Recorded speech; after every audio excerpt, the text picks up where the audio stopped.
Joe Biden എന്ന നേതാവിന് എന്താണ് സംഭവിച്ചത്? തൻ്റെ പരിമിതികളെയെല്ലാം അതിജീവിച്ച് ലോകത്തിലെ നമ്പർ 1 ശക്തിയായ അമേരിക്കയുടെ പ്രസിഡന്റ് പദം വരെ എത്തിയ നേതാവിൻ്റെ അധികാര ദുർമോഹമാണോ ആ മനുഷ്യൻ്റെ തിരിച്ചടികൾക്ക് കാരണം? ഇന്ന് ലോകം ചർച്ച ചെയ്യുന്ന അപമാനിതനും പരാജയ ഭീതി നിറഞ്ഞവനും എങ്കിലും അധികാരത്തെ ഇനിയും നുണയാൻ ആർത്തി പൂണ്ടു നിൽക്കുന്ന ജോ ബൈഡൻ്റെ കഥയല്ല ഇത്. ദാരിദ്ര്യത്തിൻ്റെ വാതിൽപ്പടിയിൽ ജനിച്ച് മധ്യവർഗ ജീവിതം നയിച്ച് തൻ്റെ ശാരീരിക വെല്ലുവിളികളെയെല്ലാം അതിജീവിച്ച് അമേരിക്കയുടെ പ്രസിഡന്റ് പദം വരെ വിജയിച്ചെത്തിയ ജോസഫ് റോബിനറ്റ ജോ ബൈഡൻ ജൂനിയർ എന്ന ശക്തനായ നേതാവിൻ്റെ ജീവിത കഥയാണിത്. നാം ഇന്നറിയുന്ന ജോ ബൈഡൻ മറ്റാരോ ആണെന്ന് നമുക്ക് തോന്നുന്ന ആ ജീവിതത്തിലൂടെ നമുക്കൊന്ന് സഞ്ചരിക്കാം.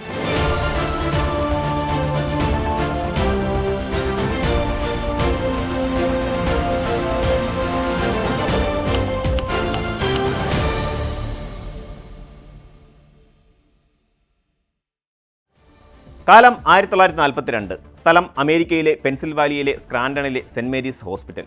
ആ വർഷം നവംബർ 20 ഈ ആശുപത്രിയിൽ ഒരു ആൺകുഞ്ഞ് പിറന്നു. മാതാവിൻ്റെ പേര് കാതറിൻ യുജീനിയ ജീൻ ബൈഡൻ, പിതാവ് ജോസഫ് റോബിനറ്റ് ബൈഡൻ സീനിയർ.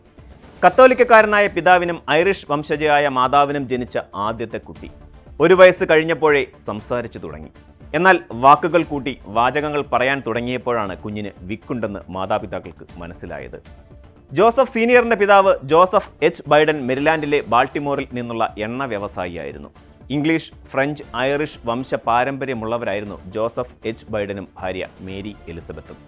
തുടക്കത്തിൽ സമ്പന്നനായിരുന്ന പിതാവിന് ബൈഡൻ ജനിച്ചപ്പോഴേക്കും നിരവധി സാമ്പത്തിക തിരിച്ചടികൾ നേരിട്ടതിനാൽ അദ്ദേഹവും കുടുംബവും വർഷങ്ങളോളം ബൈഡൻ്റെ അമ്മയുടെ മാതാപിതാക്കൾക്കൊപ്പമാണ് താമസിച്ചിരുന്നത്. ഇതിനിടെ ബൈഡന് ഇളയവരായി ഒരു സഹോദരിയും 2 സഹോദരന്മാരും ജനിച്ചു. 1950കളിൽ സ്ക്രാൻഡൺ നഗരം സാമ്പത്തിക തകർച്ചയിൽ അകപ്പെട്ടു. ഇതോടെ ബൈഡന്റെ പിതാവിന് സ്ഥിരമായി ഒരു ജോലി കണ്ടെത്താൻ പോലും സാധിച്ചില്ല. 1953 മുതൽ ഡെലവെയറിലെ ക്ലേമോണ്ടിലെ ഒരു അപ്പാർട്ട്മെന്റിൽ വർഷങ്ങളോളം താമസിച്ചിരുന്ന ഈ കുടുംബം തുടർന്ന് ഡെലവെയറിലെ വിൽമിംഗ്ടണിലുള്ള ഒരു വീട്ടിലേക്ക് താമസം മാറി. ജോ ബൈഡൻ സീനിയർ പിന്നീട് പഴയ കാറുകളുടെ ബിസിനസ്സിലേക്ക് കടന്നു. ഇതോടെ കുടുംബത്തിന്റെ സാമ്പത്തിക നില മെച്ചപ്പെടുകയും മധ്യവർഗ ജീവിതത്തിലേക്ക് എത്തപ്പെടുകയും ചെയ്തു. കാലം കുഞ്ഞു ബൈഡനെ സ്കൂളിൽ വിടാൻ പരുവപ്പെടുത്തി. സ്കൂളിൽ വെച്ച് തന്നെ ബൈഡൻ തൻ്റെ നേതൃപാടവം പ്രകടിപ്പിച്ചു തുടങ്ങി. തൻ്റെ ജൂനിയർ ക്ലാസ്സുകളിലും തുടർന്ന് സീനിയർ സ്കൂളിലും ബൈഡൻ ആയിരുന്നു ക്ലാസ് ലീഡർ. പഠനവും രാഷ്ട്രീയവും മാത്രമല്ല, കായിക രംഗത്തും കഴിവ് തെളിയിക്കാൻ ബൈഡന് കഴിഞ്ഞു. ക്ലേമോണ്ടിലെ ആർച്ച്മിയർ അക്കാദമിയിൽ ഹൈസ്കൂൾ ഫുട്ബോൾ ടീമിലെ അംഗമായിരുന്നു ബൈഡൻ. ഫുട്ബോൾ മാത്രമല്ല, ബേസ്ബോളും ബൈഡൻ്റെ ഇഷ്ടവിനോദമായിരുന്നു. കളിക്കളത്തിലും ക്ലാസ് മുറിയിലും പൊതുരംഗത്തും തിളങ്ങുമ്പോഴും ബൈഡനെ മാനസികമായി അലട്ടിയ ഒരു പ്രശ്നമുണ്ടായിരുന്നു. സംസാരിച്ചു തുടങ്ങിയ കാലത്തെ തനിക്കൊപ്പം കൂടിയ വിക്ക്. ആ പരിമിതിയെ മറികടന്നേ തീരൂ എന്ന് ബൈഡൻ നിശ്ചയിച്ചുറപ്പിച്ചു. രാഷ്ട്രീയത്തിൽ ഒരു നല്ല നേതാവിന് വേണ്ടത് കമ്മ്യൂണിക്കേഷൻ സ്കില്ലാണെന്ന് ബൈഡന് നല്ല ബോധ്യമുണ്ടായിരുന്നു. ആ ബോധ്യത്തിൽ നിന്നാണ് ബൈഡൻ തൻ്റെ വിക്കിനെ മറികടക്കാൻ പരിശ്രമിച്ചത്. കണ്ണാടിക്ക് മുന്നിൽ നിന്ന് കവിതകൾ ചൊല്ലിയാണ് ബൈഡൻ വിക്കിനെ അതിജീവിക്കാൻ പരിശീലിച്ചത്. കാലക്രമത്തിൽ തൻ്റെ വിക്കിനെ നാവുവഴക്കം കൊണ്ട് മറച്ചുവെക്കാൻ ബൈഡൻ സിദ്ധി കരസ്ഥമാക്കി. 1961 അദ്ദേഹം ബിരുദം നേടി. ബിരുദ സമ്പാദനത്തിന് ശേഷം ഡെമോക്രാറ്റിക് പാർട്ടിയിൽ സജീവമായി.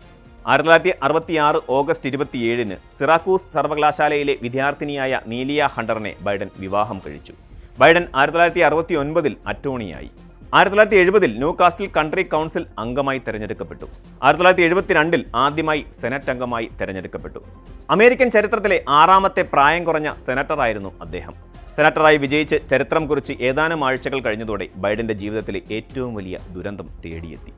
1972 ഡിസംബർ 18 ബൈഡന്റെ ഭാര്യ നീലിയയും 1 വയസ്സുള്ള മകൾ നവോമിയും ഡെലവെയറിലെ ഹോക്കേസിനിൽ ക്രിസ്മസ് ഷോപ്പിങ്ങിനിടെ ഒരു വാഹനാപകടത്തിൽ മരണപ്പെട്ടു.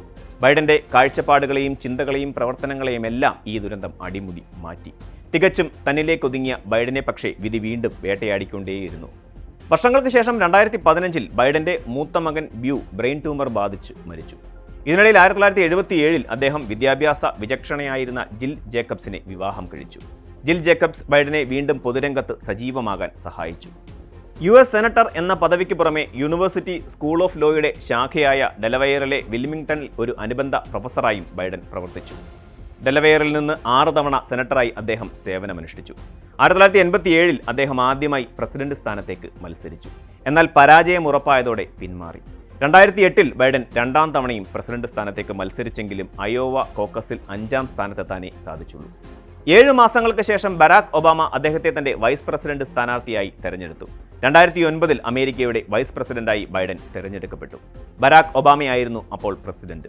വൈസ് പ്രസിഡന്റ് ആകുന്നതിന് വേണ്ടി സ്ഥാനമൊഴിയുന്ന സമയത്ത് അമേരിക്കൻ സെനറ്റിലെ ഏറ്റവും മുതിർന്ന 4ാമത്തെ സെനറ്റ് അംഗമായിരുന്നു ജോ ബൈഡൻ.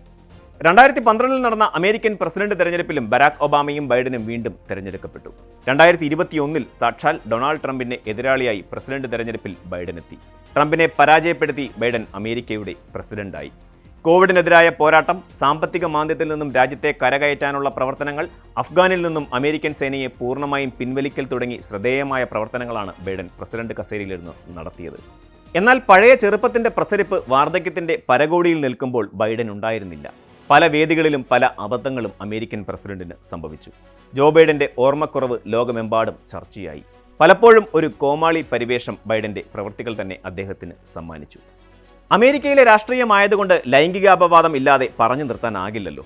ബൈഡൻ പ്രസിഡന്റ് സ്ഥാനാർത്ഥിയാകാൻ തയ്യാറെടുത്ത 2020 ബൈഡനെതിരെ ലൈംഗിക ആരോപണവുമായി താര റെഡെ എന്ന യുവതി രംഗത്തെത്തിയത്. 1993 ബൈഡൻ അമേരിക്കൻ സെനറ്റ് അംഗമായിരുന്നപ്പോൾ അദ്ദേഹത്തിന്റെ ഓഫീസിലെ ജീവനക്കാരിയായിരുന്നു താര റെഡെ. 1992 ഡിസംബർ മുതൽ 1993 ഓഗസ്റ്റ് വരെ ബൈഡന്റെ US സെനറ്റ് ഓഫീസിൽ സ്റ്റാഫ് അസിസ്റ്റന്റായി താര ജോലി ചെയ്തിരുന്നു. 1993 ഒരു ദിവസം ബൈഡൻ തന്നെ ചുമരിനോട് ചേർത്ത് നിർത്തി വസ്ത്രത്തിനുള്ളിലൂടെ കൈകടത്തി ഉപദ്രവിച്ചെന്നായിരുന്നു താരയുടെ ആരോപണം. ജോ ബൈഡൻ അമേരിക്കൻ പ്രസിഡന്റ് തെരഞ്ഞെടുപ്പിൽ ഡെമോക്രാറ്റിക് പാർട്ടി സ്ഥാനാർത്ഥിയാകാനുള്ള മത്സരത്തിൽ നിന്നും വിട്ടുനിൽക്കണമെന്നാവശ്യപ്പെട്ടാണ് അന്ന് യുവതി രംഗത്തെത്തിയത്. തന്നെ ഭിത്തിയോട് ചേർത്ത് നിർത്തി വസ്ത്രങ്ങൾക്കുള്ളിൽ കൈകടത്തിയെന്ന് പറഞ്ഞ അവർ താൻ അദ്ദേഹത്തിന്റെ ഇംഗിതത്തിന് വഴങ്ങാൻ കൂട്ടാക്കാതിരുന്നപ്പോൾ ഭീഷണിപ്പെടുത്തിയെന്നും ആരോപിച്ചു. നീ എനിക്ക് ഒന്നുമല്ലെന്നും എന്നെ നിനക്ക് ഇഷ്ടമാണെന്ന് അറിയാമെന്നുമൊക്കെ അദ്ദേഹം വിളിച്ചു പറഞ്ഞുവെന്നും റെഡെ പറഞ്ഞു. ബൈഡൻ തെരഞ്ഞെടുപ്പ് രംഗത്തു നിന്ന് മാറി നിൽക്കുകയാണ് വേണ്ടതെന്ന് അവർ പറഞ്ഞിരുന്നു. എന്നാൽ യുവതിയുടെ ആരോപണങ്ങളെല്ലാം അന്ന് ബൈഡൻ നിഷേധിക്കുകയാണ് ഉണ്ടായത്. ബൈഡനെ പിന്തുണച്ചാണ് ഭൂരിപക്ഷ പേരും നിലകൊണ്ടത്. 36 വർഷം സെനറ്റിൽ, 8 വർഷം ഒബാമ ഭരണകൂടത്തിൽ വൈസ് പ്രസിഡന്റ്, തുടർന്ന് ഒരു ചെറിയ ഇടവേളയ്ക്ക് ശേഷം അമേരിക്കയുടെ പ്രസിഡന്റ്. സമാനതകളില്ലാത്ത ജീവിതം തന്നെയാണ് ബൈഡൻ്റേത്. എന്നാൽ അമേരിക്കൻ പ്രസിഡന്റ് പദവി ഒഴിയാൻ തനിക്ക് മനസ്സില്ലെന്ന് പ്രഖ്യാപിച്ച് വരുന്ന പ്രസിഡന്റ് തെരഞ്ഞെടുപ്പിലേക്കും സ്ഥാനാർത്ഥിത്വം പ്രഖ്യാപിച്ചിരിക്കുകയാണ് ബൈഡൻ. എന്നാൽ എതിരാളിയായ ഡൊണാൾഡ് ട്രംപുമായി നടത്തിയ ആദ്യ സംവാദത്തിൽ തന്നെ ബൈഡൻ പതറി. ഇതോടെ സ്വന്തം പാർട്ടിക്കാർ തന്നെ വേറെയാളെ തേടുകയാണ് പ്രസിഡന്റ് സ്ഥാനാർത്ഥിയാക്കാൻ. സ്വയം ഒഴിഞ്ഞ് മറ്റൊരാൾക്ക് അവസരം നൽകിയാൽ ബൈഡന് മാനം രക്ഷിക്കാം. അല്ലെങ്കിൽ പ്രായത്തിന്റെ അവശതകൾ നിൽക്കുന്ന ചക്രവ്യൂഹത്തിൽപ്പെട്ട് ബൈഡൻ എന്ന രാഷ്ട്രീയക്കാരൻ സ്വയം ഇല്ലാതാകും. നാം അറിയുന്ന ബൈഡന്റെ ജീവിതം അങ്ങനെയാകാതിരിക്കട്ടെ എന്ന് ആഗ്രഹിക്കാനേ നമുക്കിപ്പോൾ സാധിക്കൂ.